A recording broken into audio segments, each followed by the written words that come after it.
গুলিটা যে খাইছে আমি হাতটা মুখে দেখছি, দাঁতের এখান থেকে 10 মিনিটের মতো শর্টকাট করছে, মাথার খুলি অর্ধেক বাইরে গেছে।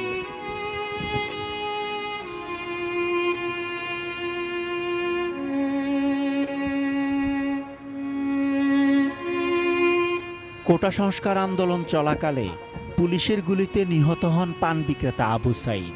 স্বামীর মৃত্যুর পর 8 মাস বয়সী সন্তান মোহাম্মদ আরাফাতকে নিয়ে অসহায় অবস্থায় দিন কাটছে তার স্ত্রী আসিয়া বেগমের। সদ্য বিধবা আসিয়া জানান, দোকানের মালামাল কিনতে গিয়ে রাজধানীর মোহাম্মদপুরে পুলিশের নিষ্ঠুর বুলেটে প্রাণ হারান তার স্বামী। মাথা ক্ষতবিক্ষত হয়ে ঘটনাস্থলেই মৃত্যু হয় আবু সাইদের। এখন দিনের বেশিরভাগ সময় নিহত স্বামীর শার্ট প্যান্ট আঁকড়ে ধরে কান্নায় ভেঙে পড়েন আসিয়া বেগম। ভবিষ্যৎ কিভাবে চলবে? আমার তো একমাত্র ভরসাই ছিল সে, আমার একটা বড় ছেলেও নয়। আমি